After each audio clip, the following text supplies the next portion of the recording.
Chapter 4, I'm a Thug, My Second Childhood. When the notorious white criminals of the 1920s tore up the American streets with their Tommy guns, the media labeled them thugs. This word, meaning criminal at best, took on new life when the media all over the United States started using the term. These American thugs were controlled by a consciousness that gives light to Sigmund Freud's 2 points about European traits. 1, that they are sexual, and 2, that they were aggressive.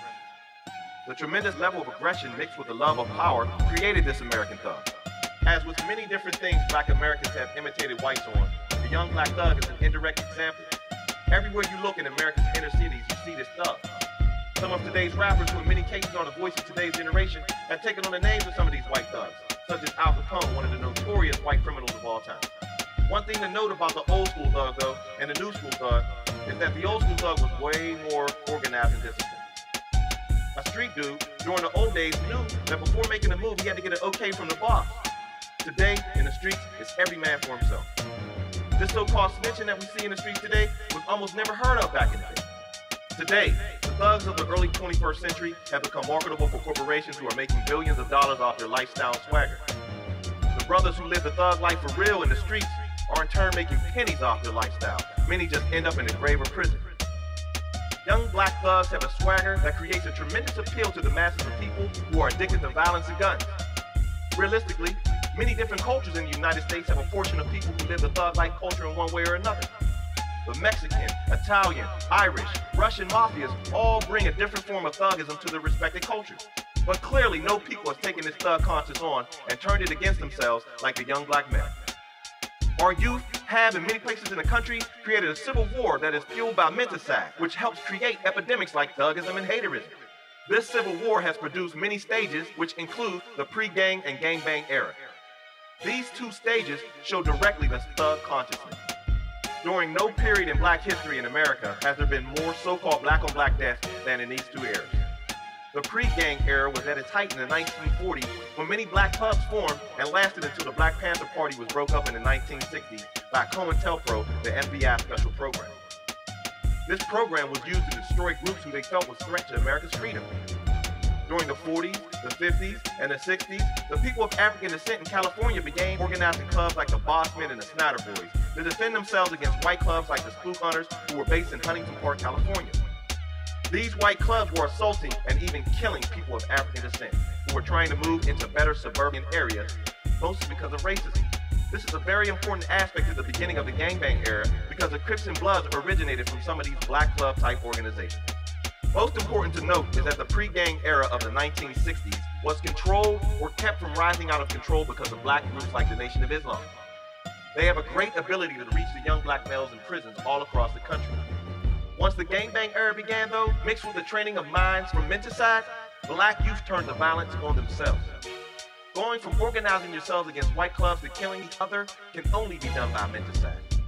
The proof is everywhere if you're looking. It was told to me once by one of my elders that after the Berlin Wall fell in 1989, that there were rumors that in many black communities across the country, the CIA had infiltrated them to help keep the gangs separated. This separation, fueled by the media, has led to the separation of different color gangs across the country, all the way from Oakland, California to Wilkinsburg, PA. As of 2008, it has also led to 250 black gangs and 500 Latino gangs with over 500,000 members in California alone. Today we have black and Mexican gangs that have been killing each other for the last 20 years. Now ask yourself, who is to blame for this? I believe there are factors that have fueled this thug consciousness which play a role in keeping it alive. The media is an example. Back in the 1980s, corporate media machines put out movies like Colors, showing the world this young black thug who is lost and fooled into killing themselves over a color. All the music videos they play, the DVDs they distribute, all contribute to thugism as well. The television companies, as we call it, also get in it by making money off this thug swagger. It seems that everywhere you look on TV today, there is hip-hop lingo to help sell their products.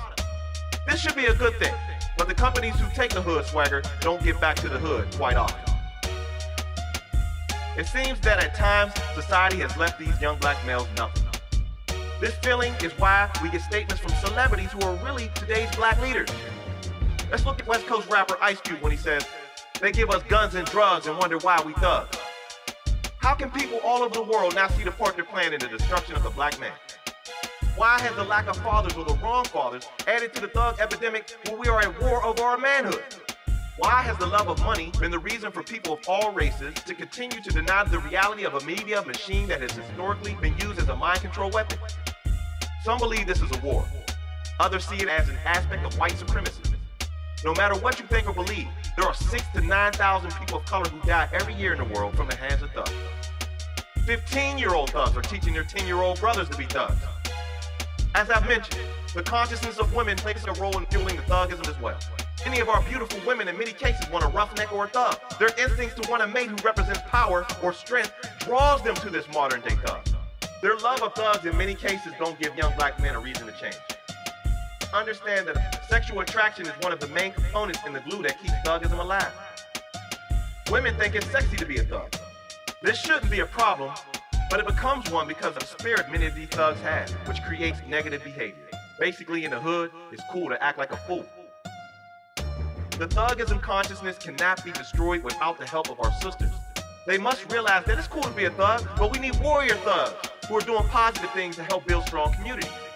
Women must understand that the black man came into this consciousness through the training and the psychological experiences that they've been subjected to. Our beautiful sisters must also realize that the young black male's instinct to establish order places them on the corner. Our body language shows African instincts that we don't even know we have. For example, when a young brother stands with his b-boy stance with his left foot forward and his arms crossed, that's the same stance that pharaohs like Ramses II, Ursama Atras, and Teppenra, Remetsu Mariamin would do when he was standing to display order. These instincts fed by misuse of power helps keep thugism alive. Thugism is relied upon by thousands of young black males looking for a sense of being and a reason to live through these terrible worldly conditions they have been subjected to. Tupac, in my opinion, who was one of the greatest rappers to ever live, realized the power of the word thug, creating thug life. Now I must state that he attempted to change the meaning and the consciousness of the word thug. Knowing what the youth believed in, Pac used the word thug to reach him. In the early 90s, myself, like thousands of other brothers, memorized every word of Tupac's song. Genius at best, Tupac's message was misunderstood, and after his death, thugism has taken on a new life, fueled by Tupac imitators. Dr. Amos Wilson clearly states, our failure to understand the black man causes us to fail them. Many blacks today now live in a culture of self-hate, not realizing that culture is the way we think, act, and most importantly, is an instrument of power. Some European historians believe that there were thugs when the Kushites ruled the world, but failed to note that their consciousness was different. These ancient Africans studied the Ma'at, which meant truth, justice, harmony, balance, order, reciprocity, and prosperity. The ancient Africans believed upon death that each soul must recite the 42 admonitions of Ma'at at the Day of Judgment, where 12 would judge you to see if your heart and soul is as light as a feather. What admonitions do we live by today? The young thug of today should look back to the Black Panthers of the 1960s, who were more positive and had a better consciousness than we do today. Although they did have a section of their organization that was very militant, known as the Black Guerrilla Family, these brothers were glued together by the love of people of African descent. These brothers clearly showed us that consciousness controls the body and the mind. They were organized, strong black men with guns and a purpose to live and die for. Now today, our strong black men are thugs who are only out for self-preservation, just 40 years after the Panthers were attacked. I asked the question, why did many people in the United States call the Black Panthers thugs? Now you gotta understand, this was a smokescreen because Huey Newton was in law school and Bobby Seale was an intelligent and skilled carpenter. We see today that the Black Panthers certainly were not thugs. Beginning in the 1980s, Mental South was at full force, giving way to the conditions we see today in Americans' inner cities. This was when a drug called crack was introduced to this modern black thug through many lanes, including the death of the basketball great Len Bias. His death from a cocaine overdose gave the justice system a chance to change the American drug laws on cocaine, giving stricter sentences for the youth who sell it in its new form called crack. One such piece of legislation was called the Rockefeller Law. The drug crack initially showed up in the West Coast and quickly spread its destructive force throughout the country. Take, for example, Washington, D.C. during the early 80s, when first-time Mayor Marion Barry was in office. The D.C. area became known for a haven for the black middle class, an area filled with financially stable black people, many benefiting from the opportunities having a black mayor provided. Crack took D.C. from the middle class to one of the poorest crime-filled places in the country in less than 10 years. Even the mayor fell victim to the drug. which feeds one's inner demon. Because of the lack of ability to fight off the addiction to this highly effective drug and to the ignorance of its power, Marion Barry was crucified by the media. In many cases, it seems they used him as an example to show the world the incapable leadership skills of the black man. I have witnessed in my short life the effects of crack cocaine and what it does to not only those who sell it, but to those who become addicted to it. The user becomes addicted to the high, and the dealer becomes addicted to the lifestyle. My own community in Wilkinsburg, Pennsylvania has been destroyed by crack. Our main avenue now looks like a ghost town out of a Western movie. In my younger days, people who sold poison were cool, and they seemed like they were just trying to make a living. Now I see it's at the expense of the whole black community. Drugs like heroin and crack have in many ways taken the soul out of black America. I ask you, the listener, who invented crack? Some say an evil scientist, others believe it's a government conspiracy. Whatever the case, crack's creator's intentions are based in evil. I've had the chance to look at a crack baby who was born 3 months premature, placed in an incubator, fighting an addiction that was unfortunately in her bloodstream. I will never forget the look on that baby's face. We must all clearly understand that although crack has destroyed the black community, it is not just a black problem anymore. Those who control the market of illegal drugs don't care the color of the liquor. Now, how can we get back to the consciousness that black men and women had in Black Wall Street of Tulsa, Oklahoma?